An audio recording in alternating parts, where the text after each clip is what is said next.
What's up? Episode 117. Let's do it.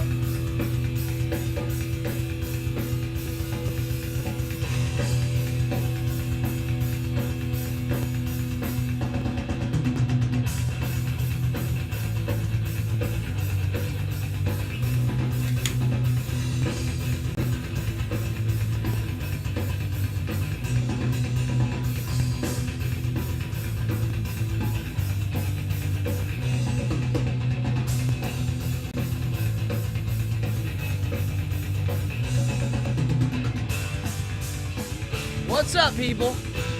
Cheers, come on in.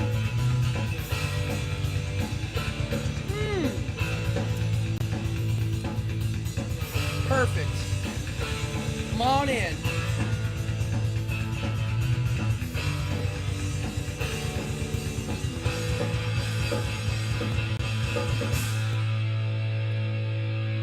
And now I go from CD to vinyl.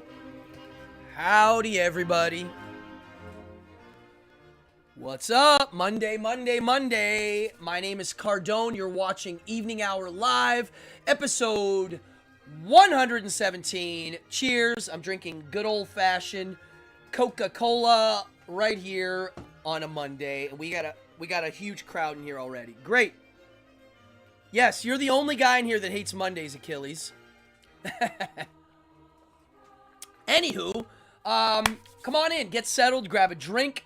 I've got a great show. We got a live interview tonight, and I think you're going to like this, so please ask questions. Now, if you're new to this channel and you're just jumping on, the least thing you can do is hit the like and subscribe button if you like what you're seeing. Oh, we got Lilith Malone. What's up, gang? Libra Liz, Achilles, Mama in the house. What's up, Mama? Jason. Who else is in here? Ruby, who else? A lot of people. We'll get to that. If you're new, you're going to notice that in the chat, it's busy. Why? Well, it's an interactive show, but mostly it's interactive. But there's also points. You get points for chatting, and you can buy things in a web store that's in the description below. You'll see people doing things with their points. The directions are in the description. So let me know if you can hear me. I think everything's working nice and clear. I'm going to check right now something. Hold on. Let me just check something. Oh, yeah. No, we're good. We're good. I'm making sure my guest is around. I think he's ready. My guest tonight's going to be a blast. We're going to have a good time tonight. But before I get to the guest, I have a lot of little things I want to do. First, Helen Metropolis. I don't know if you're watching. You must be. Everybody has different names in here, and I always mix up who. I get presents from some of my viewers. And, hey, what's up, Fallon? And I got a present in the mail today from Helen, who also hooked me up with this. Wait till you see this. Peter Benedetti in the house. What's up, brother? Look at this. That's a cereal bowl. So, Helen Metropolis, if you're watching, thank you very, very much. I really do appreciate this. I will use this. You literally know exactly the kind of weird stuff I appreciate, and this is definitely one of them right now. Not only did I get this awesome silicone milk cereal bowl, I got something I actually eat and collect, and that is a box of one of the coolest things I've ever seen. I collect Monster cereals, and this year they did a special edition. The reason why this is great, and thank you very much, is I only bought 2 boxes of this year, and I had one left that I was getting ready to save. So that means I get to save this one and eat the other one. So thank you very, very much. I appreciate it. The other thing, I wanted to give shout-outs to. Let me put this here. Where else? So there's this new book that just came out. You'll be able to find it online. I'll put it down here. I had the pleasure of working with this photographer for many years. His name is Jim R. Moore. And in New York City, he is a prolific photographer for the variety arts. He's been taking pictures of the variety art scene since the early 70s. And not only that, he was actually there when Philippe Petit crossed the World Trade Center on a tightrope. He was on the roof. He was part of that crew. He took the pictures from the rooftop. So when I met him, I was honored to meet a street performer from the late 60s, early 70s. He did miming, but he was there for all of these amazing events. He's actually in the film, Man on Wire. Anyway, he made a book, and here it is. Literally, I just got this the other day. Don't miss this, a decade of eccentric performing arts. Now, he chose to do the last 10 years. It's not his whole career. It's just the last 10 years. And it's this lavish book of pictures of entertainers from the New York City variety art scene. And you've got everything from jugglers to acrobats to drag performers to musicians. Oh, there's Avner the Eccentric. Wonder what this guy's up to. I haven't seen him for a while. Anywho, there's Ward Hall. They got sideshow entertainers. I'm in here somewhere. Let's see if I can find my picture. So Jim R. Moore not only he did my photos, he also produced one of my spook shows. Oh, hold on, I'm in here. I think I'm in 2019 he did me. Yes, here it is. I'm sorry, I should have marked this. You're getting to see a bunch of the book. Damn it, hold on a second. Now I'm being an idiot. Let me, un momento. Let me do this the old-fashioned way. I am a little blind right now. Who's in here? What's up, William? Jason, Libra, Liz, Fallon. All right, we got a good group. Amanda's in here. What's up? Wow, I just saw a performer I can't stand in this book. Sorry. For those of you that know me, you know I will, if I don't like somebody, I'll pretty much say it straight up. Oh, yeah, here's my picture. This is me during my spook show, and I think it's right before I eat razor blades. Let's see. Yay, there it is. That's me. Cardone. Hi. I was flattered I got included, you know? I'm always flattered when I get included in things, so. Wow. Hey, what's up, Jim? You heard me talking trash? Jim, you're like that. If you don't like somebody, you'll tell them quick. That's a good, I think that's a good trait, actually. It cuts to the chase. Another shout out. I don't know if you're watching. Sean Auberg from Goblinko. Goblinko is one of my favorite groups on earth that makes art. And Goblinko is the artist Sean Auberg. This is his new fanzine, Die Worst. Issue 4. Big fan. Came out. Thank you, William. Thank you. Yeah, it came out cool. I'm impressed. All right, we're getting close here to my guest. All right, I'm going to show you something I wasn't going to show anybody, but I am going to show it. Let me make sure here. Whenever I have a live guest, I get nervous because it's a new element with the Zoom thing included. So, as most of you know, like I've been playing in my band Toilet Boys since '96, which is an obscene long time ago. And then I did Karen Black from 2005 till about 2010-ish, maybe 2011. And I've played in some other little music projects. Sleepy Rebels was a band that I did a little bit, I did a couple shows with. And I wanted to do something. Oh, Opulence is my other band, which we actually put a record out. And COVID definitely put a damper on that. We lost momentum. Totally fine. That's cool. I mean, that's how music projects go. They have momentum and then they don't. So I wanted something to focus on that was musical, fun, something I could book, a band that would be bookable. And this is the first public announcement of it. I haven't announced it anywhere. But I wanted to do a proper Ramones cover band. A band that not only plays the Ramones music, but does it so that it's tight and tough and has some sort of passion for the love of what this is, the Ramones. And so We started. We're starting to put it together. And so I don't want to spill too many beans, but right now this is the tentative title of the project. And I think my first drawing of that logo might actually end up being the t-shirt and, the stickers. We'll see. I think it's going to be really fun. And as I do more with this project, you guys will all definitely know about it. But Rambones is on the way, and hopefully this summer we're going to be blowing your heads off wherever we play. I can't wait.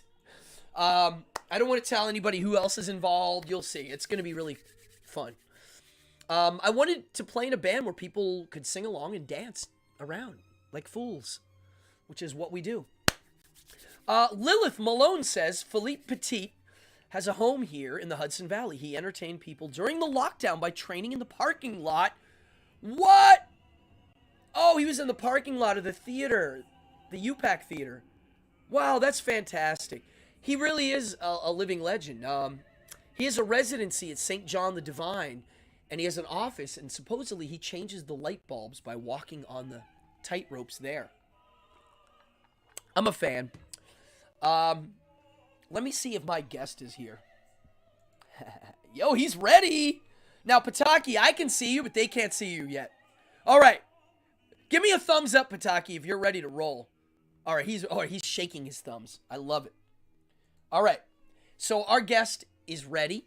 I'm going to actually put on my headphones now because then I'll be able to hear him. You won't just yet. And I'm going to give him an introduction. Now, you guys know we always have guests here. I've had many guests. I would say all of the guests that I have had now on the show. Wow, that's Amanda. That's the first time I've seen somebody write Rambones in text form, and I like it. It needs a capital R, but it looks great. So, Potocki, I can now hear you now. Can you say hello? I can hear you, but they can't. Yeah, they can't hear you yet. I'm going to pipe you in a second. Before I bring on my pal, I just want to say, all the guests I've interviewed so far, all the variety entertainers, the burlesque performers, I had Adam Reelman and my comedian juggling friend. I'm good friends with them. We've done a million shows. The only person I'm not super close with, but I am friends with, is Philip Paley, who played Chaka on Land and Lost. I know him, but we're not like super close and have done shows together. The person I'm about to introduce, we're pretty close friends. I'll be straight up. But I am very entertained by his knowledge and his creative ability and the projects that he works on. And I love hearing about what he's working on, even if I have nothing to do with it. I like hearing about it. It's fascinating to hear the creative process from this gentleman, and his ideas are mind-blowing. And so we're going to go over some of this stuff tonight. But he's also, and I don't even know what else to say. I mean, he literally had he produced. Am I right, Potocki? You produced and directed and wrote the very first reality film show on AMC. Is that correct? Would you? They can't hear you, so I'm gonna repeat what you're telling me. Okay, it was the first original non-scripted show. Yeah, it was like it's a reality show. The first and last, he just said. So we're gonna talk about it. I got to do a piloty thing with him that was off the charts, which you've heard me talk about. We're gonna talk about it now. So the first thing I'm gonna do is I'm going to unmute you, and you're going to say hi, and everybody's going to give me a thumbs up or say something if they can hear you. All right, Mr. Potocki. His name is Chris Potocki. Say hello. They don't see you yet. Oh, my. Hi. Can you hear me? Can you see me? No, you can't see me. They can't see you yet. Now, I'm going to bring you on right now. I'm going to make you full. I'm going to give you Cardone, full let screen. You know that I'm kind of watching it. I'm watching this on your on the laptop, but you're on a delay. Yes, there is a delay. Okay. Yeah. Which is really confusing for me. It is. You're just look at the chats. Don't watch. Oh, okay. Look at the chats and don't watch the screen. Yeah, people don't realize when you do YouTube, there's a kind of a long delay. When you do Instagram, there's no delay. Yeah. All right, here we go. I'm going to bring you in. 20 seconds. Yeah, it's like 20 seconds. Hey, there you are. You're on. You're in. You are live. Wow. Everybody says they can hear you. Where do I look? Right there. Yeah, look right there. Ladies and gentlemen, I give to you the one and only Chris Potocki. How are you, my friend? Wow. I'm going to bring myself it's great on. to see you. Hi. So am I going to see you on my phone? No. Nope. Unless I you won't see look you on- at your okay. laptop, you will not. You'll hear me. You can pretend Yeah. like you're talking to the invisible people. Oh, the invisible people. Hi, invisible people. Yeah, So sure. Yeah. people, oh, they can hear you loud and clear. They can see you. This is wonderful. I've known you now for how many years? When did I first meet you? Jesus. I met you when I moved to New York in 95, 96. Even though we knew the same Probably people. 96. But 96. I knew of you. We knew of each other We in knew of, Pittsburgh. that's right. I lived in Pittsburgh for theater and school purposes, and you're from originally near there, but you were there for school too. We were all there I for went school. to Pitt. I went to Pitt. You were at CMU. We were so neighbors, and you we weren't knew the same people. And you weren't allowed to give me eye contact because you were at CMU and I was at Pitt. We weren't allowed to look at each other. Right? That was the whole rule. Yeah. But I knew Simsy because I was doing shows with Simsy back then. Yes, that's right. And then you moved here, and then we were all like living. It was like when we all first moved to New York City, everybody was couch hopping, and so was living here. And I remember that's where I met you. You were living with the Toteets. Yep, and you were working at Accidental Records. I was working at the 24-hour record store, and I remember you would visit me. Exactly. Now, with a giant mercury spill in the back. There was a mercury spill in the back, and dead mice everywhere. I don't know if you remember the dead mice. Oh my God. I mean, that place was insane, but that thing kept me going for a while. I would sell so many CDs over there. Yeah. That kept me alive. I remember buying them. Yeah. Now, I remember the boss of Accidental. One day he was in there and he found a dead mouse and he put it in a plastic cup, put the lid on, took the price gun and put a $5 sticker, put it in the counter and was like, watch, let's see how long it takes. Someone bought it. Every time he did it, someone would buy it. They would be like, $5 for a dead mouse, I'll take it. He'd be like, but that's when that was like actual currency down there. You know, CDs were currency. That was like prison. It was really currency. I would buy CDs off of two types of people. People in the industry that were raiding the, quote, demo room where they had all the demos. And the other types were bums that stole them. Yeah. Oh, I'm not going to say which. Type. Yeah, you were the first. I wasn't going to say. Someone got, Zalthon deleted somebody. Business. Who? But that was a lucrative business for me when I was temping. Oh, yes, it was. Somebody just said, ha ha ha, CMU, Dems the rules. Exactly, right? And somebody just got yelled at by our robot moderator for swearing or something. I can tell you now, though, I remember when I was assisting, or I was like an assistant to a temp agency at one of the particular record companies, their A&R department, right? I remember. And so one day, the one guy at this particular label was like, have you seen the closet yet? I'm like, what are you talking about? So then he leads me down this corridor in this like closet, which was like at the time Shangri-La. It was like Scrooge McDuck's vault. Well, like think about it. How much were CDs new? 15? 12 to 15 to 20? Yeah, if it was a box set, that's $30, maybe 35, 40. Yeah, and so we would buy them between, if we knew it was new and we could resell it, we would take a $20 CD and give you between 5 to 10, somewhere in there, so that we could mark it up. But still, if somebody brought a box in, that was a lot of money, right? And so once you learned about this closet, it was kind of like you couldn't go back, right? So every Friday was kind of loot day, where everybody would take their turn and like fill a bag and go. Yeah, and depending on what was being released, I mean, it could be pretty lucrative. And I remember even like remember that movie? Was it like Indecent Proposal, where at one point, I don't know, they're like on the bed with like dollar bills or just rolling around. I remember one day I came home and just dumped them all on the bed and rolled around in CDs. You're like, it's current. You're right. It was currency. I was more into vinyl, but the CDs were the real currency because there were new ones being pumped out so often. And especially because I got those were still sealed. Those were promotional, but they were all like never touched. Yeah, no one cares if it's what a promo dream copy. No one cares. Right. Wow, those are the days, man. People don't realize like New York City was truly a little bit of the Wild West still back then, and I kind of miss it. We've talked about this in terms of game. Remember I forget the fellow's name now. I quote you a lot on this. You're the man I quote on this one, on the game thing. And I forget his name now, damn it. But he was from, I think, Calgary originally, but he moved down to the Lower East Side and became a fixture down there, and actually had a museum down there for Oh, quite Johnny a long Fox, time. my friend who died. Johnny What's his Fox. name? Johnny Fox? Yeah. I'm gonna get a tattoo. And this is, he had like used condoms that he collected. Yes, He had like old dime bags. That's Johnny Fox. So Johnny Fox, the sword swallower, passed away a few years ago, but that was him. He had the Freakatorium. You're talking about and the these were Freakatorium. but like keeping the heritage of the Lower East Side, where he was kind of a historian to that location. And, Yep. and that was the one question I had from him. Like, you know, what's the difference now, obviously, between like, you know, the 80s and the 90s and all that time back then? And he said game. He said people had game back then. They had to be able to figure out a way to survive. He said now people survive if they have money. That's it. You know, that's the game, right? It's just cash. It's or if you the have the difference ability. between low budget filmmaking and high budget filmmaking. New York City, Right. it didn't matter if you were rich or poor. If you decided to stay and put up with the horse shit that you had to put up with, it meant you had game. You had a different type of backbone. And that's why when I tell people I don't mind things when they're a little unsafe, it's because it's for the big boys. It's like if you can't handle it, then, you know, it's okay. You don't have to be here.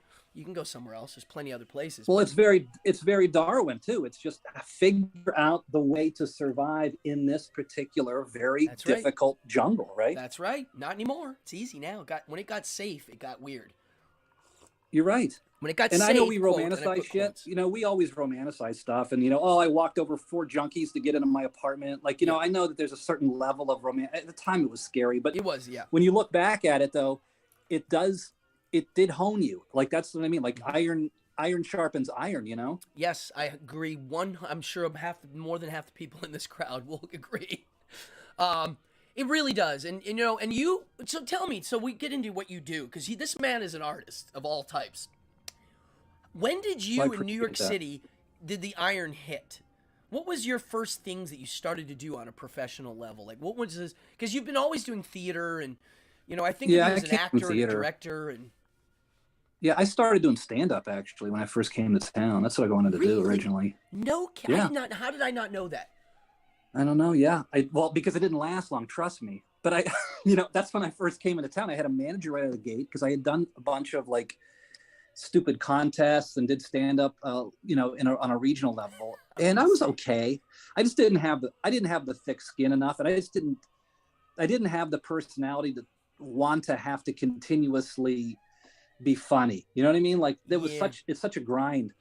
And, but I still love that art form because it talk about like being in the moment and being thrown into a fucking, you know, lion's den. That's the hardest one. And I always loved that. I love that feeling, but I didn't like having to execute it on a day-to-day basis. So I ended up started to write for a lot of these stand-ups because I had pretty good material. I just didn't want to get up there and do it all the time, you know? I see. Interesting. I mean, dude, it's the hardest gig. Stand-up is definitely, it is. And it pays the least. That's the irony. And it was back then, you know, again, you don't want to like, it was, you know, a different time back then too. And it was, to me, I just I didn't have the ability. I didn't want my day to be ruled by if I did a good job or not the night before. You know what I mean? Yeah, that's what it is. I mean, it's funny because I do variety arts too, but I don't do comedy. The thing about comedy that's different than any of the other ones is it's a very specific payment you're looking for, and that is the laugh. Whereas magic, there's a few different things. There's applause, there is laughter, there's gasps, but it's not like bam, one thing. It's a little different. Yeah, even in magic, if someone's completely silent and just staring at you, that doesn't mean they're not entertained or they're not being stimulated. Yes, correct. Yeah, and but actually, I've comedy, had that happen. if you don't get that slap or that laugh, you're in trouble. And that's kind of like for me. At a certain point, I was like, you know what? I just don't have that energy or that ego. You just said, you know, if you don't get the slap. I know. Sorry, I had to throw it in there. It's funny. We were talking about other comedians that have been attacked on stage. It's not that uncommon. It is not uncommon. I remember it. I've seen it. Yeah. It happens. It's like I've been attacked on stage, but it was through my band. It wasn't a magic gig. I've been aggressively confronted doing magic, but never like where I was like, I might need to fight. Music scene, I've had to fight. I can tell you the formula that happened the last week is very similar to the formula that happens when there is some type of altercation, which is usually a drunk guy. It's a drunk guy defending the honor of his significant other. Right. Makes is usually sense. what it is. Yeah, it's drunk and overcompensating. If so for some reason the comedian decides to pick on that individual or play with them or be flirty or anything, but put that individual in a position where they feel like they're almost being threatened by the person on stage, not necessarily because they're making fun of the woman, but actually maybe even not winning over the woman, but impressing the woman because the guy's funny on stage. This guy's obviously in a position of power on stage, and the guy next to him feels a little bit insecure about it, and it becomes a situation sometimes. Here's a story. I was doing magic in Connecticut. I never forget this. It was like a table of 8 to 10 people. Everybody dressed fancy. They clearly had money, and there was a girl. She was sitting 2 in from the table. She was clearly very pretty, and she was being flirty with me in front of the group, and her boyfriend guy was clearly upset by it, right? So the more magic I did, the more she was flirting, the guy kept tipping me. So as he's getting mad that she's flirting with me, he's tipping me $20. Every time I did a trick, he'd throw a 20 down, and I was like, oh, thank you. And I do another trick. And it was his way of competing with me getting the attention, right? So I'm like, wow, this guy's paying me to show off to his woman, which is hilarious. So that's the best gig in town. It really was. So then she asked me for my business card in front of the whole group, and I was like, of course. I put it down. Take a guess who took my business card? The guy. There we go. And there we go. Just to be a goofball, because I can be a jerk sometimes. At the end of the night, I give the cards away usually, or I give them the last table. So take a guess who I walked over and visibly gave the cards to in front of everybody. That's great. Just to rub it in. Of course. Good. I was like, hey, you want these cards? And the guy was just like, argh. I was waiting for a $100 bill there. But there is a certain level of, there's a threat when you are in that position where you're taking the attention away from that other individual. They get mad. Yeah, they're just like, they feel it. It's a weird feeling. Yeah. The whole Will Smith thing, I really enjoyed studying it on a psychological behavior study level. To me, that was what was fascinating about it, was you can see the psychology happening by his facial expressions. And yeah, I did a thing on it last week. I talked in detail. Yeah. But dude, it's great. I wanted to ask you, because we're going to forget all these little details. Yeah. What was the first thing that you got involved in TV? Because that's a whole nother, like the TV business and writing for TV is such a weird, how do you? And I didn't expect to do it, to be honest with you. Like I said, I was doing stand-up. I was writing for stand-ups and just giving them material. Then that moved into doing radio. I was actually there. WNEW used to have, it was like an all comedy talk format to compete with Howard Stern. And so they had like that Opie and Anthony guys, it was that kind of humor that was thrown on the radio there. But I ended up getting a job with this woman called Radio Chick. And she was like, wow, I don't know, like 10 to 2 or something like that. And so I would write for her. I kind of just got the gig by submitting some stuff, and then ended up writing for her for a while. But then, it was a certain type of humor that I don't think it really translated well for me. And then I ended up from that, though, getting to meet some people and just like walking in the rooms and pitching shit. So it was not my intent, but it was just working with certain people that got me in the door. And then I ended up at a production company with a partner of mine at the time. And we were creating all these weird, stupid ideas. We had a lot of offensive shows that never really went too far. And now I probably can't even give the titles to them because people will be offended. Can you tell us some of them? Because when you tell me, so, we have all these reality shows that are crazy. And when you would call me on the phone, I remember like 15 years ago or 10 years ago, you going, hey, here's a bunch of ideas. And my jaw's on the floor. And one of them we ended up doing. Oh, we did? That's the one I'm in. Yeah. But I never even thought of myself involved. Yeah. So tell me some of the crazy ideas that didn't get made. I mean, all of these were basically just lawsuits ready to happen. We had one called Chloroform Makeover, where this was it was a makeover show for people that didn't really know or thought they had a problem and they needed a makeover, so you'd chloroform them, and then you get a bunch of like morticians to work on them while they're asleep. So you knock them out not under their will. And then the mortician does the makeover. I mean, that is genius. I would definitely watch that, and I guarantee. Yeah, also a lawsuit. And again, like a lot of the titles I have, I can't even say them today because people will be offended. But they were funny at the time. Yeah. And we have a show called again, you have to hear me out while I say this title because people will already get offended. But this is completely based on pure physical feats. Okay. But it was old men versus little girls. And it was basically 80-year-old men and 8-year-old girls competing against each other. I know it sounds creepy, but if you think about them in terms of physical prowess, they're pretty much the same. So we had all these different competitions where they had compete, and that didn't really go over well. Oh my God. Actually, there was interest in it, but then people thought it was too creepy. I mean, it's hilarious. But we'll put Joe Biden on little the first girls. episode.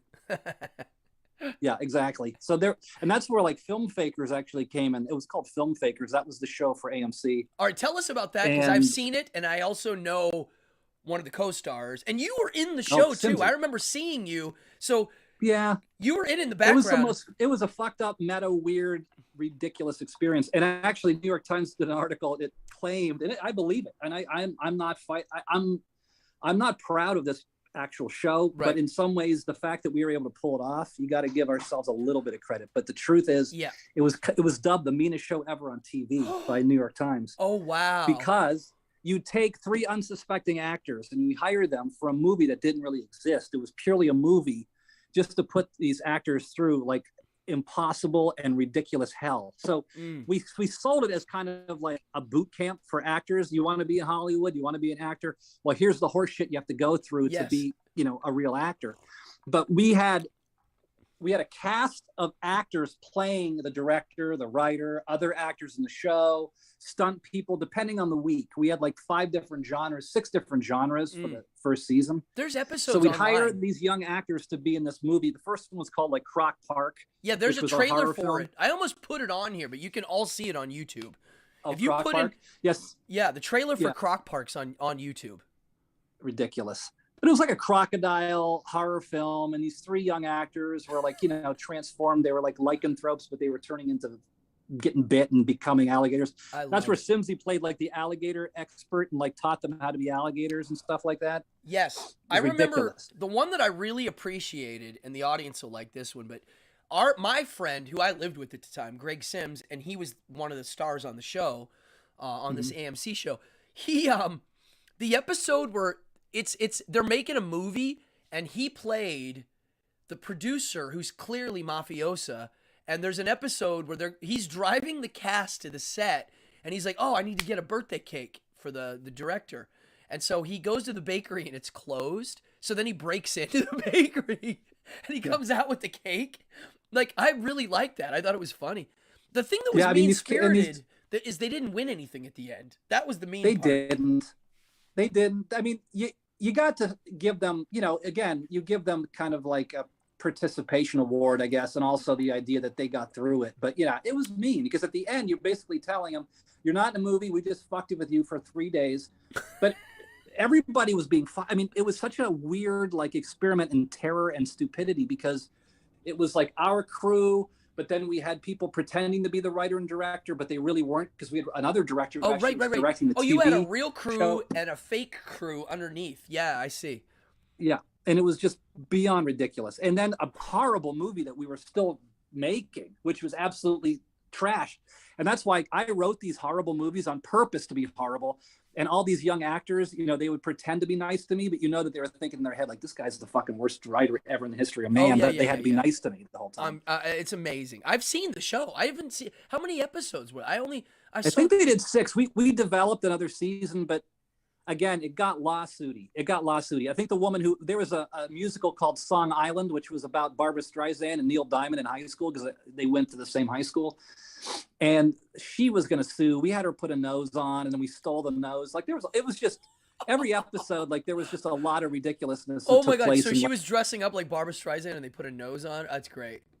Yeah, we had a prosthetic nose on her, and then she was upset about that. We had a Christmas one, which was fun, and we actually we rented a house in Connecticut because it was like one of these like Holly Holiday, one of these kind of movies that was about like some girl who decided to like, boycott Christmas because of the commercialization. But we took over a house, and we had actually Simsy and my another woman actress that I've worked with, Regina Toffin, and they played a couple that owned the house. Yeah. And they were going through a divorce. So it was like Virginia Woolf that was going on while they were filming it in that. Genius. So the And the cast is actors were just like losing their freaking mind. out. Yeah, because they were they were having fights in the middle of it, and then ended up that Regina was playing the woman who's the housewife who started having an affair with one of the actors, who's Sherrod Small. He's a local comedian too. He's a great comedian and actor. He was playing Santa Claus in the movie, but ended up having an affair with Regina, and all the other actors were trying not to see what was going on, but it was ridiculous. I mean, it was fun to do, and it was absolute like insanity. But again, at the end of the day, it was just really mean, because at the end, you still had to tell them, by the way, everybody, you've just been fucked with. Yeah, Have a good night. Bye. Oh, it's so weird. I mean, it's kind of genius and mean. And I mean, when you would call me with these ideas, the ones that would get through, I'd be like, wow. And then you called me one time and you're like, here's an idea. And you had the one about the serial killer interviewing people, like famous people, right? And then you're like, how about this one where somebody's repeatedly cursed by a witch doctor? And I was like, wow, that's cool. And then never thinking I would be the person in that doing it. And then you called me 8 years later. Be careful about what you ask. Yeah, and then 8 years later, you're like, oh, hey, I'm going to pitch that show. Uh-oh, your camera's acting weird. Here, move around, Potocki. Oh, it is? Yeah, you're freezing up. And it shrunk for some reason. Oh, I don't know. There you go. Now it's How's better. that now? Yeah, that's good. Okay. So it's probably my tinfoil hat. Oh, yeah, right. Folks, you know how crazy people wear tinfoil hats, as they say? Tell them about this hat. It's amazing. No, it's not really crazy. Well, it's actually silver. It's silver lined, so it's to be able to protect from any kind of EMF rays or whatever. But it's actually lined with silver. And some of I know there's probably some real jokesters out there that are probably making the shit, and it's like fishing wire. But this stuff is real. So actually, now my head is protected. The rest of my body is being completely ravaged by invisible rays. But at least my head is intact. 5G. Yeah, you're protected. Yeah, so, exactly. So you call me, you're like, hey, let's do this curse thing, and you should be the person being cursed. I don't think I even blinked. I was like, yeah, me. I mean, who else can handle that? It doesn't bother me. Well, I mean, again, the premise I really feel is still, it wasn't simply just the kind of gimmick of like every week you get cursed, but it was a way to be able to learn about different cultures and their beliefs. You know what I mean? Yes, it was literally that. It was amazing. Yeah. So like every week, Adam, along with Josh P. Warren, who's amazing. He's a paranormal expert. They kind of consider him he's the one mad of the scientist of the paranormal kind of guy. Yeah, out of the paranormal Ghostbusters, he's in the top 10, I would say, easily. Yeah, he's like now he's in Vegas. He's doing tours and stuff like that in Vegas. Yeah. He's always working, and he's a great TV personality. And he knows his shit too. Yeah. You two were teamed up, and he would basically introduce whatever culture, whether it's Appalachia, mountain magic, or whether it's the Pennsylvania Dutch, or whether it was with the Mormons. It was, all these different types of cultures. Yeah, across the country, and inevitably it's supposed to be the world. Yeah, they have witch doctors. You would learn about the culture, learn about the belief, and then you'd expose yourself to a curse. And we'd see the whole ritual, which was really cool too. So we, as viewers, get to see the entire ritual, whatever that was. Yeah. And then see the after effects and see if anything happened to you for I think we monitored you for about a week. Yep. And if you survived, we'd have it removed by the same practitioner. And it was all, again, a way to be able to learn about the culture and how people obviously will believe. So here's why we talk about this all the time, right? We talk about belief versus logic, and the belief part of the brain is always much stronger than the logic side. It really is. And here's why I found it way fascinating and very important to noodle with. And I think this group watching will agree. Joshua P. Warren believed curses were real because he believed in the supernatural. I believe curses are real, and I don't believe in the supernatural. I believe it's more than that. It's super space natural, and it's psychology and understanding of culture. Now, here's why it's fascinating. I'm a skeptic.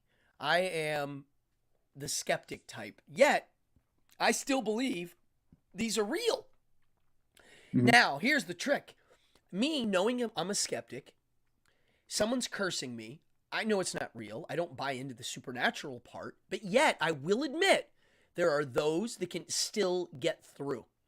If they're a Hmm. quote, as I always say, a real wizard, they know who the skeptics are and they know how to exploit that. There's a way to exploit it. So for me, it was a Hmm. challenge of how far can I go with these witch doctors before I actually lose it. You know, that I might one day meet one that really does look at me, and because of their willpower, they're really able to like send the jolt. And so for me, that's what was fascinating. It was like I saw a reality behind this that needed to be experimented with. It was like, wow, this And the is threat, right? Because then not necessarily a threat, but you become a challenge to whoever the practitioner is, because they were still, they even when we were doing the sizzle tape and the presentation, yeah. they were all freaked out that you were willingly wanting to do it. Like Oh my they god. were freaked out by it. I remember in the office when I met the people that owned the TV channel or the production team, the those guys, they were laughing at how the people that were going to go with us to shoot these things in the Carolinas, they were like, "Wait, we're going to be hanging out with that guy after he gets cursed?"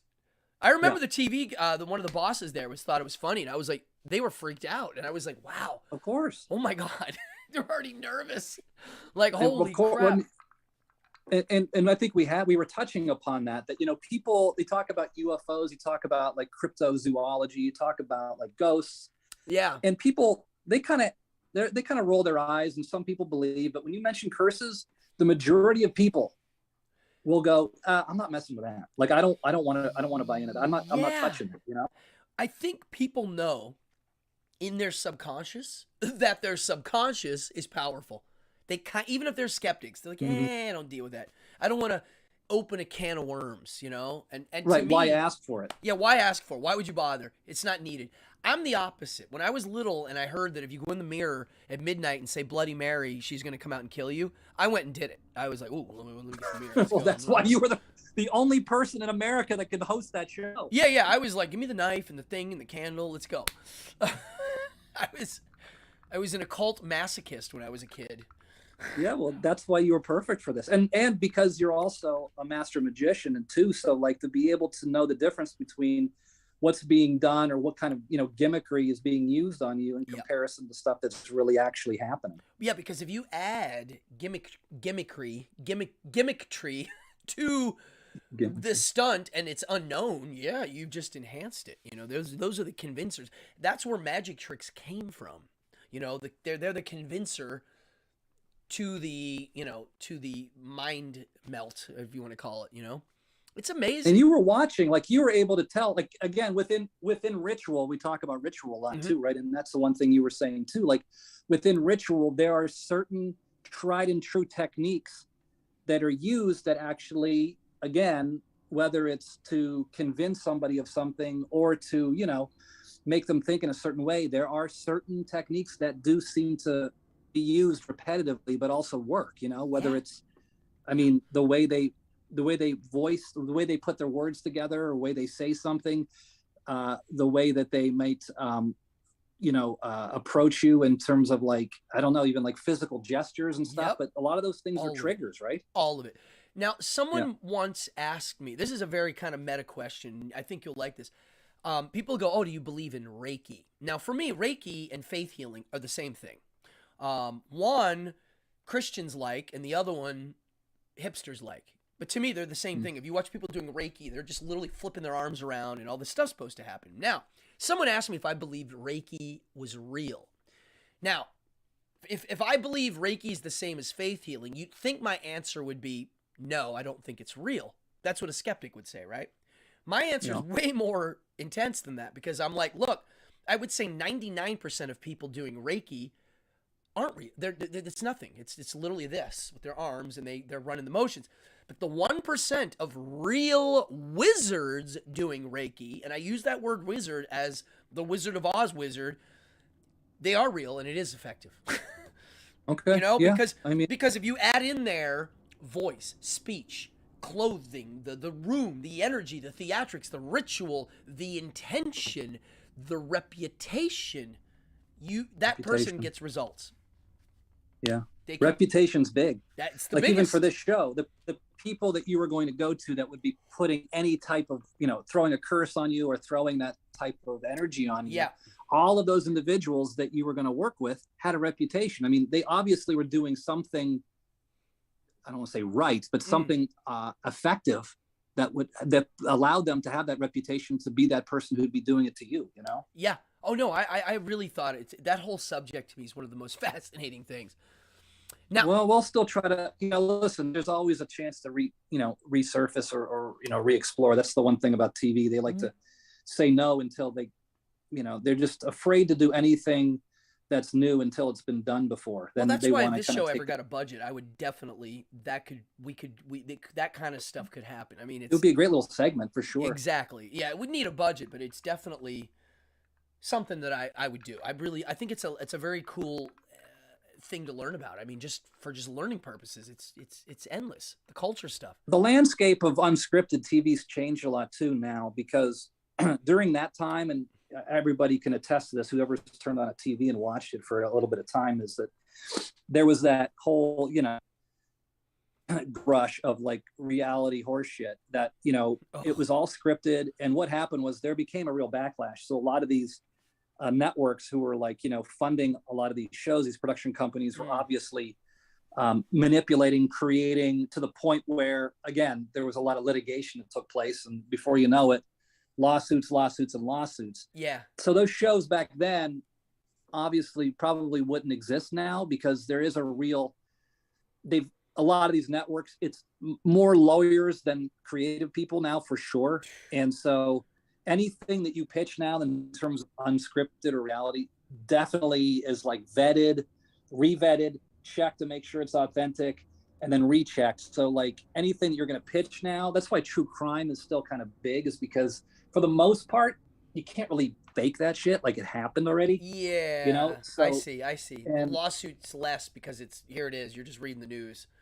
I see. yeah, I mean, there's still a lot of possible, like, Ah. and that's how I went from comedy to doing more of that paranormal kind of really odd off the wall shit to like doing true crime, because that's kind of a more, it's a more effective way to be able to sell shows. So that's when I did that American Ripper show. Oh my God, that's why there's so much horror, serial killer stuff on Netflix now. I didn't think of that. It's the only way to be extreme legally. That's pretty it. much. Yeah, and yeah. even that, you're still dodging and weaving, and you're trying to cover shit up because, again, surprisingly, it's like even these people who have been convicted of certain crimes, you still have to be very careful about how you present that horse shit. Can you talk like there's about always. Can you talk about the serial killer lady? I don't know if you can mention that. Is that Yeah, something? I mean, I worked on a show.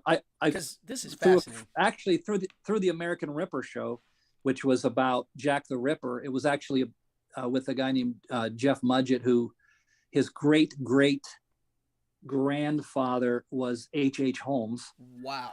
And You met him? found out. What's that? You met him? Jeff Mudgett? Yep.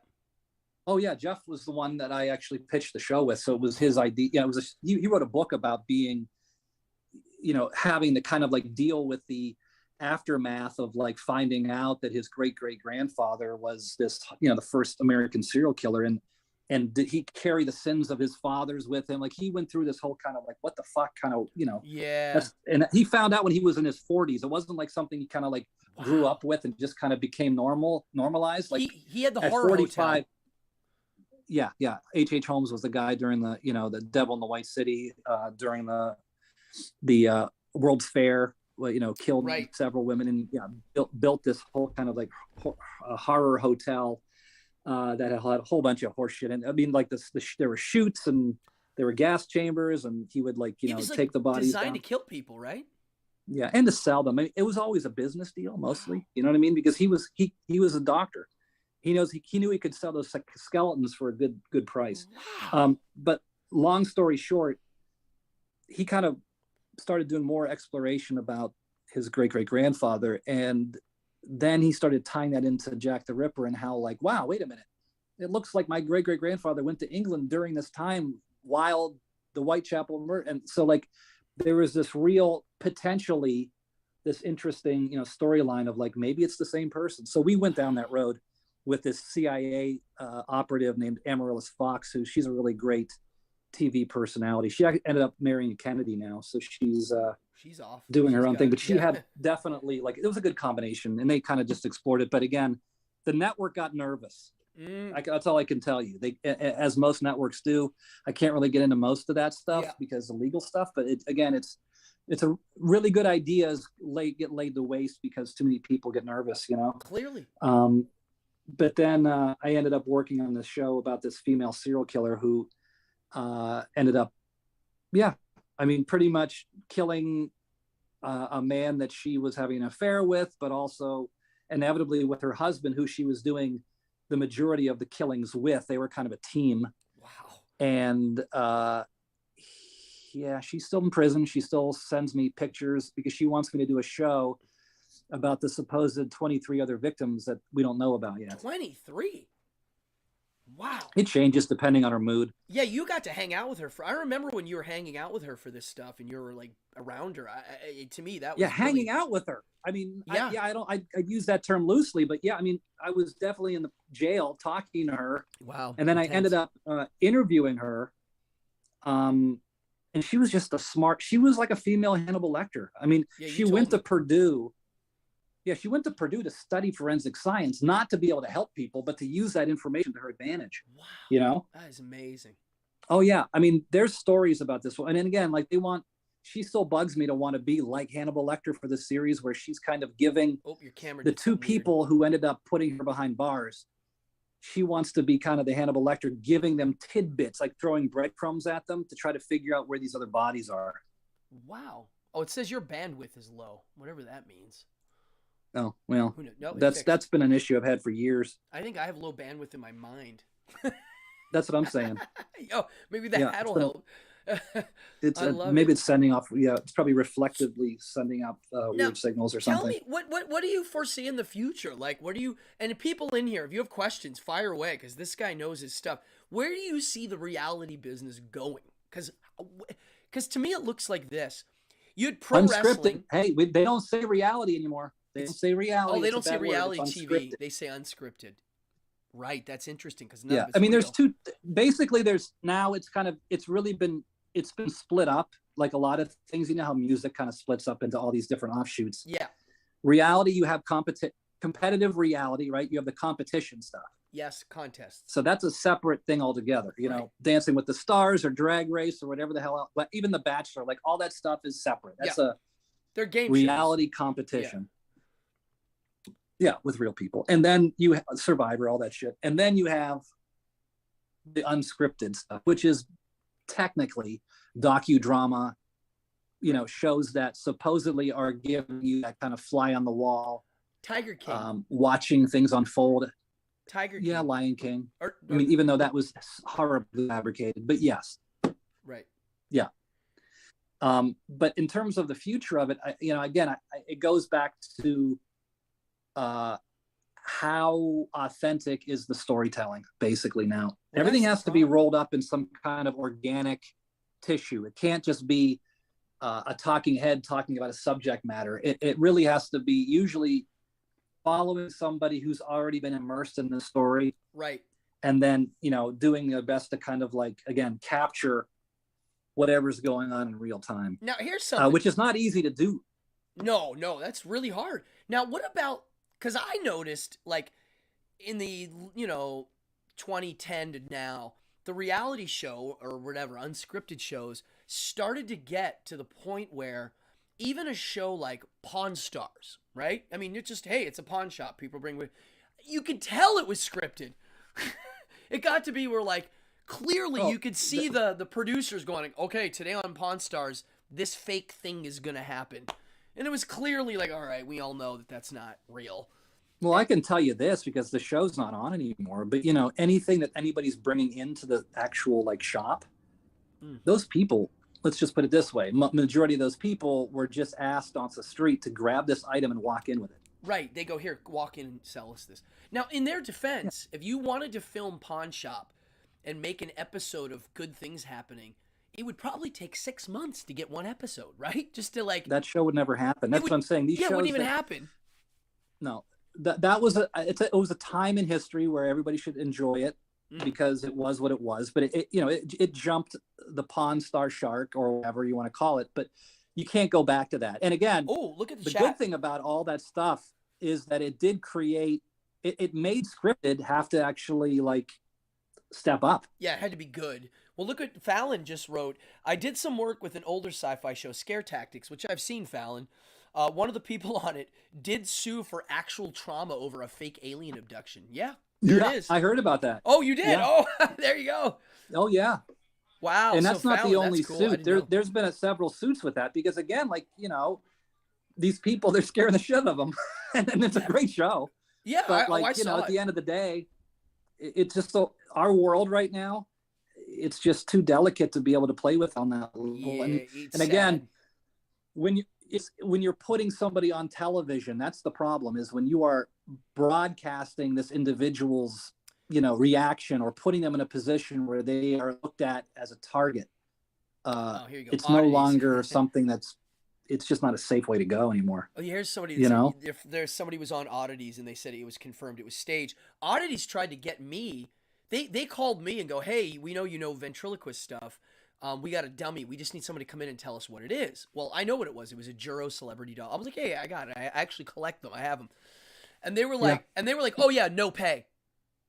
And I paused. Of course. And this is what I said. I go, Subway fare? No.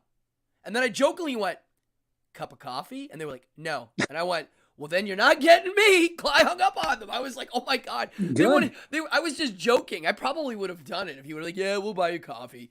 But he was like, no. And I was like, yeah. What? Like, no, wait, you want me to be on your show that makes money and I'm not going to get even a coffee? What? Ugh.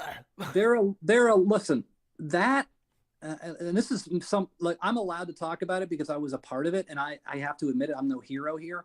But, we're talking about, again, if you're looking at the hierarchy of anything, this is the bottom feeder shit. This is the parasitic stuff.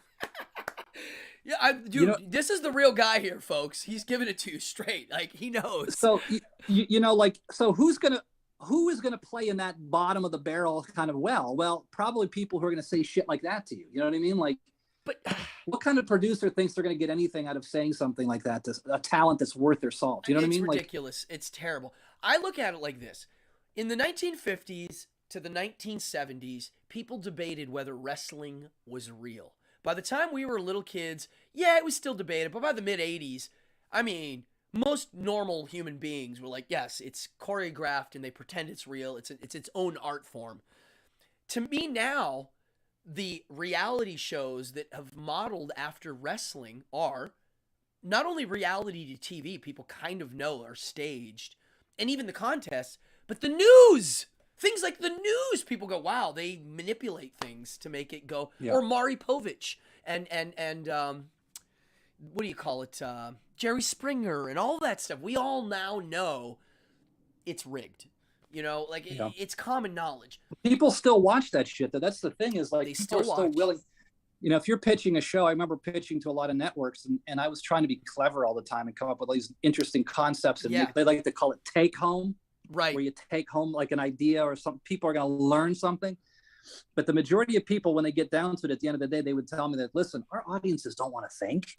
Yeah, you told me that. When I was doing this show, folks, Potocki, you told me, you're like, yo, don't mention the word school, learning, like it actually does education. Education, because it makes people go, even though that's what we're doing here, but it's just weird because people do run from it. Right, and their heads literally subconsciously will just close off. You know what I mean? Yeah, even if they're the type that likes to learn stuff sometimes. Yeah, it's interesting. Well, it means work. If you say education or learning, it implies effort, and people, like you said, they just want to sit back and. I'm just curious, if we look to the future of what television entertainment will it be more like video game things? Like, imagine like a video game. And you're hired to write and direct the nightclub in the game, or you know what I'm saying? Like, maybe that's what it'll be more like. Like, you're in a world. Yeah, I mean, I think so. Things.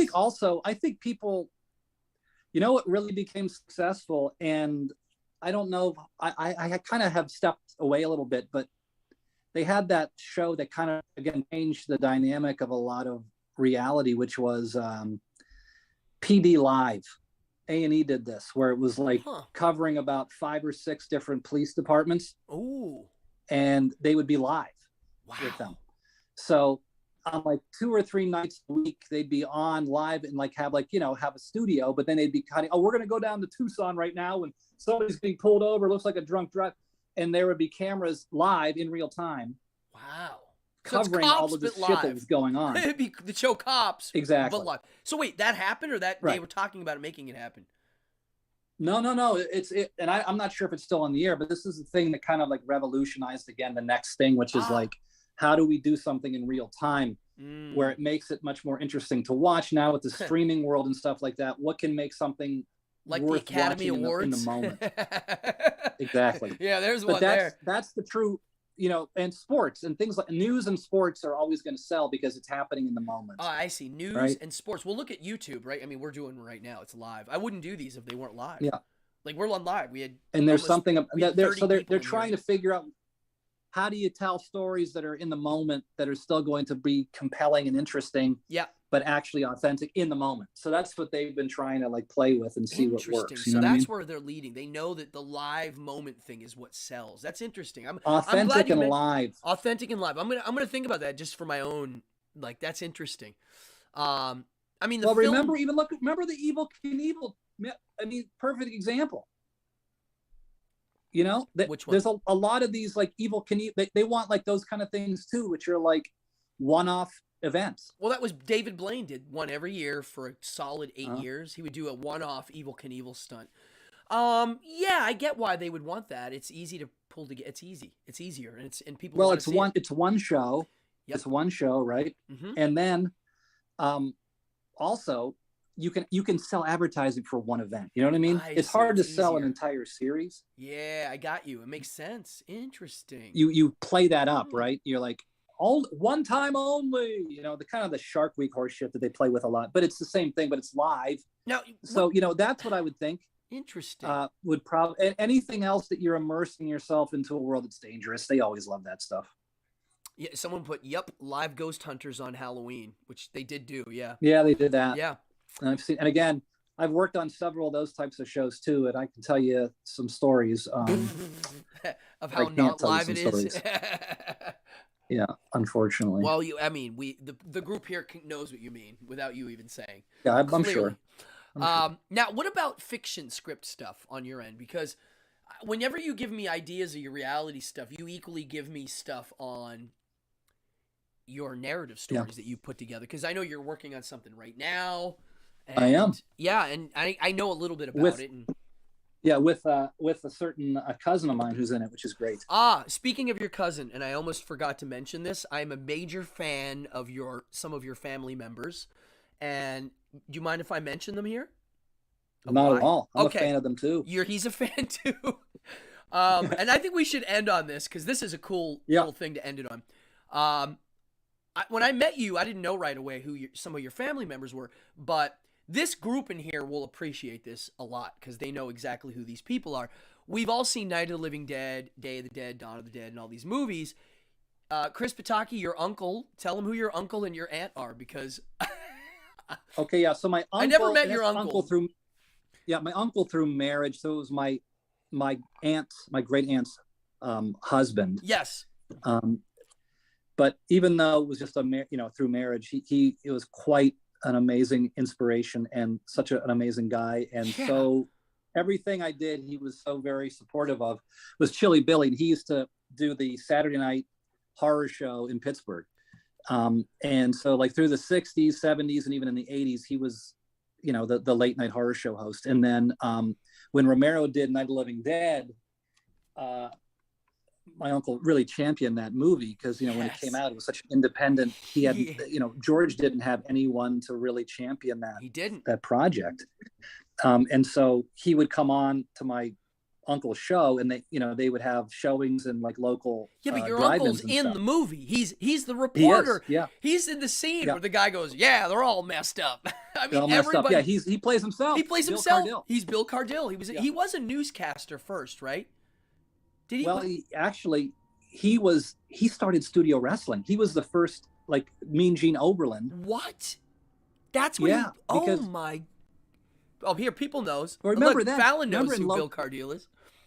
okay, local TV. Remember local TV? He was like the Dick Clark of Pittsburgh. You know, like Yeah. he'd do the sock hop during the Saturday afternoon, and then I got to do, see like, it. Where I grew up, we had all that stuff. We had his stuff in PA. Right. So like he was like the one man army. Like he would do a show that, you know, talk show at night when they were going to, like, you know, shut off for the evening. He would kind of do a monologue at the end. Like he was the kind of the face of Channel 11. I see. So, but he started with Vince McMahon's father, because that was where wrestling started, through like Cincinnati, Cleveland, the Rust Belt, all that stuff. Wow, he knew McMahon. And so he would travel with Bruno Sammartino from Pittsburgh. They Oh were best my friends. God, so they he's would go a god and of wrestling. Yeah. So they would so that's how we started. Didn't and know. Then he got into the Chili Billy stuff. And then when Day of the Dead happened, his daughter Lori, who's my cousin, starred in that. So she was Sarah in Day of the Dead. When I first met her, I was starstruck. I've met her on a few occasions. I was definitely like, oh my God. Because when I was in school, when we were in middle school and in high school, I watched Day of the Dead over and over and over. Like, I can close my eyes and do the dialogue. And she's really good at it. I mean, she does stand out as great. And she's one of the sweetest human beings in the history of humans. Really. And when I met her, I mean, I went to, and you weren't even with me, I went to a Chiller Theater in Jersey, and it was a special one because there was a bunch of these Day of the Dead people there. Rhodes was there, the main guy, the bad guy in the movie, and the Hispanic gentleman. They were all there, and I was like, oh, hey, what's up? And she was like, oh my God, you're Chris's friend. And then she took me and she literally marched me behind the red rope, and just kind of like, I was like hanging with her. It's like, oh my God. Yeah. She's like, oh yeah, that's the kind of woman she is. Yeah, she's like, this is my nephew's good friend. Oh no, I was like hanging out with her. It was amazing. I was like, wow. And are we allowed to talk about her new project? I think you can bring it up. I don't know how specific you can be, but you can definitely bring it up. Well, she's working on a zombie-ish movie. Yeah. With some of the actors from Day of the Dead. It's a sequel of the Day of the Dead storyline. An unofficial sequel. It's like a unofficial, for sure. Oh, here, but look. It carries on. It basically, it starts off where that left off. Here's in the chat somebody, William, he's been on the show since I started. Hi, William.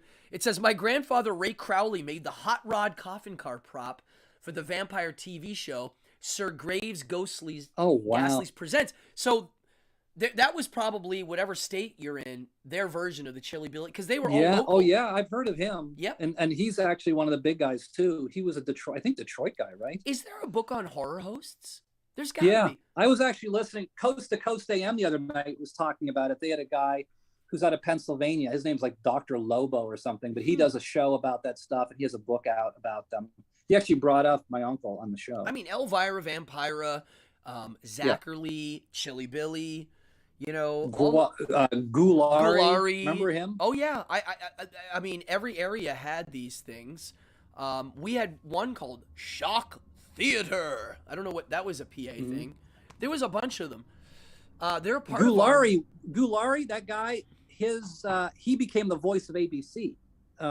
Back in the 70s and 80s, he would do all the the Love Boat. That guy, that was he him. was the announcer. So he left Cleveland, but he's also the father of Paul Thomas Anderson, who's the director, who's directed Boogie Nights and Magnolia and all that stuff. Wow, dude, Pittsburgh has a lot of great art. I really think it's Mr. Rogers too. Well, I mean, come on. I mean, I get goosebumps talking about him. I think I did do a whole show on him. I told my story about hanging out with him. Did you ever get to spend time with him?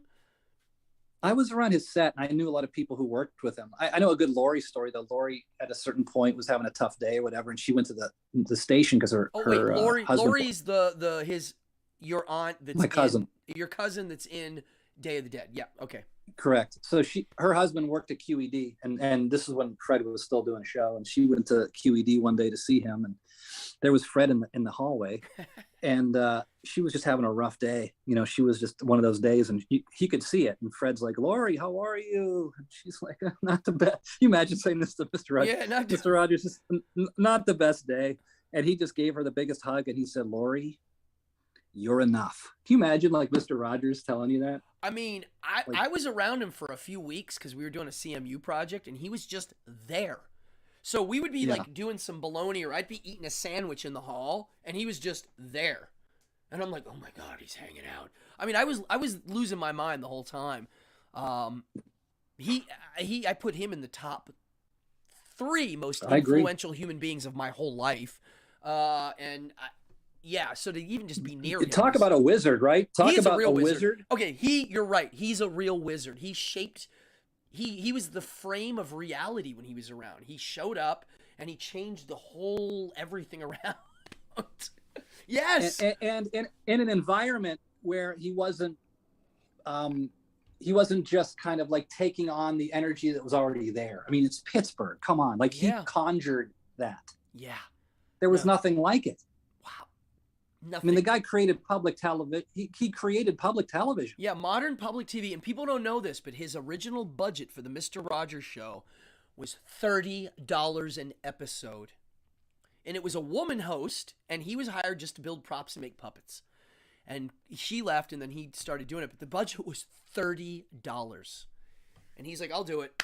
I mean, he's a genius. That's like a great thing that we can end on, is you brought up the fact that Mr. Rogers is not only a wizard, but you and me were both heavily influenced by him. That's why we get along. Oh, big deal. A big deal.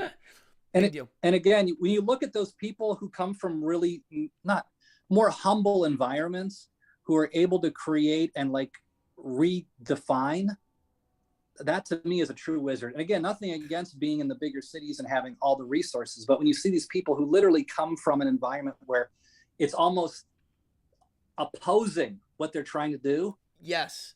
And they kind of use the Tai Chi moves to kind of use it in their favor. That's better. Yeah, that's it. Well, back to what we said at the beginning of the show about having game. You know, when you have a challenge before you, that's where you get to see an artist's creative bones move. I mean, you know, when you have a project to work on, if it's easy, it's probably not going to be good. If it's a little Speaking hard, of that, I'll let you go. And I think, and first off, let me just say this without like tooting horns and stuff, but you know, you too are someone who I always look up to in terms of somebody who puts his money where his mouth is, but is authentic as an artist and has never compromised. And that is such a rarity. And that's something I'll always respect and continue to look up to you about. Coming from you, I take that's that. It's just the truth. Thank you, it's a few brother. and far between. And and I know this sounds really ridiculous too, but I was watching this the other day, and it's worth watching if you're into this kind of stuff. Is that Julia Child? There's a show about Julia Child that's on now. It's a scripted show. Okay. But it's about her. It's about her starting on PBS like in her mid 50s. Wow. And like putting the French Chef on. It's actually pretty damn good. Oh, I'm interested. Surprising. I like Julia Child. When I was little, I used to watch that. Wow. No, and that whole world of like being this kind of like awkward, homely, very quirky woman trying to like sell a cooking show. You know what I mean? Like it's those people were moved beyond just, you know, again, wanting to be influencers in the moment, you know, just to kind of get an approval. Those types are the real ones. They're the real deal. And that's why, even though it looks like they're everything no one would ever want to see on TV, it gets through. Why? Because it's so real and honest and undeniable. You know, I've never met her, but I'm sure she walks in the room. Check it out if you can. It's on HBO Max. I appreciate you taking the time today. Thanks everybody for listening. Dude, I hope thank you, brother. Worthwhile. Listen, you bounce out, okay? You're gonna bounce out, and then I'm gonna keep rolling, and then we'll chat sooner than later. Okay? All right. Thanks, guys. Listen, Mr. Potocki, thank you very, very much for doing this. It was great. We could talk for hours. I know. We always do. All right. Shine. Thank you, brother. Peace out.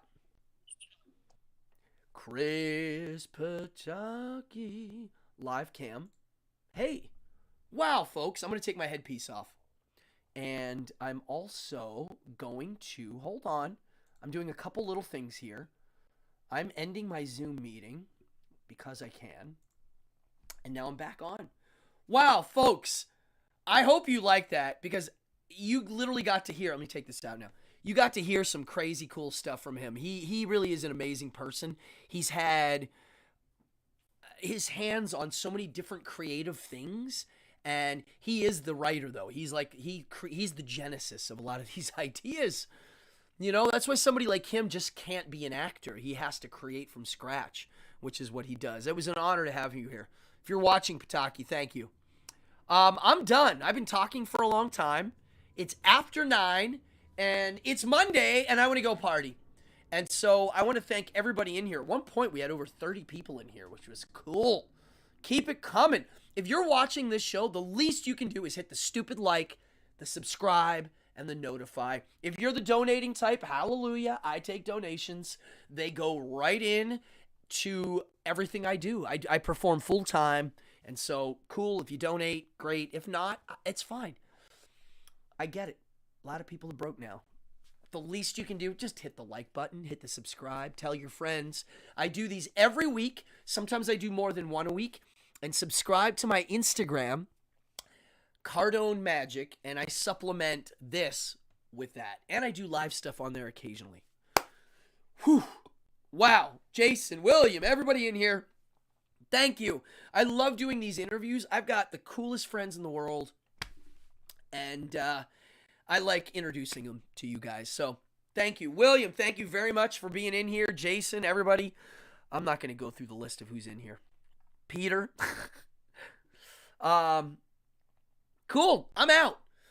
This was episode... Wait, what was this episode? 117? Holy moly. 117 episodes. Soon it's going to be 125. Sooner than I can think, it's going to be 200. Oh my. All right. Thank you, Peter. I'm flattered that I have an audience that watches these. Thank you. Helen Metropolis. I don't know if you're watching. I mean, I have a friend here, and you would say I freaked out when I got this. I was like, wow, the coolest cereal bowl in the world, and definitely in my favorite cereal category are the Monsters. So thank you.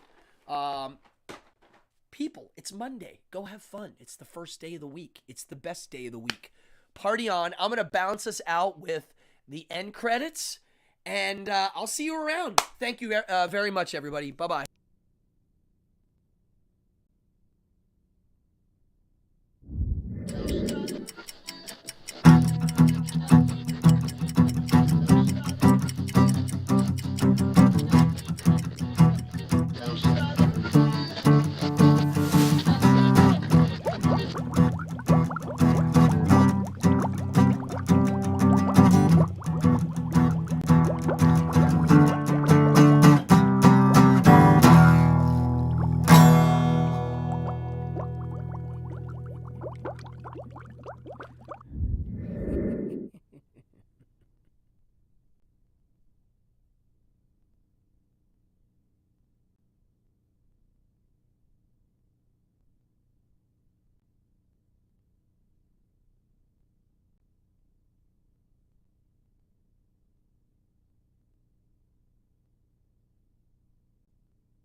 I don't think he truly understands yet what this means.